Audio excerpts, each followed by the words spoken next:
I was born with cataracts. After I had all of my cataract surgeries, I'm still considered legally blind. My corrected vision in my good eye is 2100. My bad eye, I see 2800. And really, I just use it as peripheral vision. So I really only see with one good eye. Some of the things that are challenging for me is something as simple as recognizing somebody in a room. Reading to me is so much work. So reading books is not my favorite thing to do. I like to listen to books. Just walking in areas that I'm not familiar with, especially if the ground is uneven, or going down steps. I have no depth perception, so walking down steps can be difficult. I am never going to be able to drive. In school, reading the board was challenging. When I graduated from high school, I didn't know what I was going to do with my life. I mean, what can a blind girl do? My youth pastor invited us to a conference in Springfield at Evangel, and so I went. I thought I was just going to a youth rally, and when I got there, I discovered it was a healing service. And I do believe in healing. I believe that God does heal people, but I never really thought that it was in God's plan for my life. But I was discouraged. I had just graduated high school. I didn't know what I was going to do with my life. So I went to the conference, and when they started talking about healing, I just thought, this just doesn't help me at all. My youth pastor was really excited that I was there and really wanted to see me get healed. So he took me down to the front, told the minister all about my eyesight problems, and they prayed for my eyes. And while the minister was praying, I just knew in my heart, this isn't God's plan for me. I don't know what God's plan for me is, but I just knew that that wasn't it. And after he had finished praying, he sent me off to the side to pray and thank the Lord for my healing.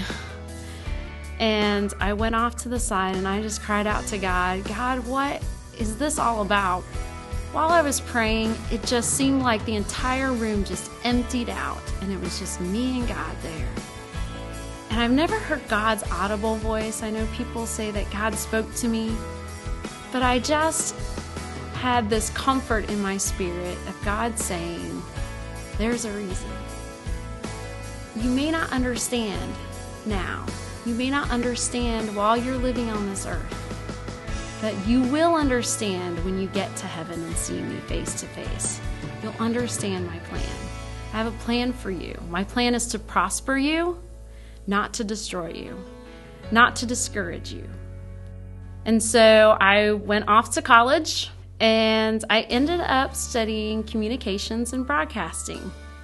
That had been a field that my dad worked in, and so it seemed like, at the time, a logical choice. But also kind of a strange one, because I'm legally blind. How am I going to do video? How am I going to run a camera? But honestly, I think I see life better through a camera. I can see better with a camera than I can with the sight that God gave me.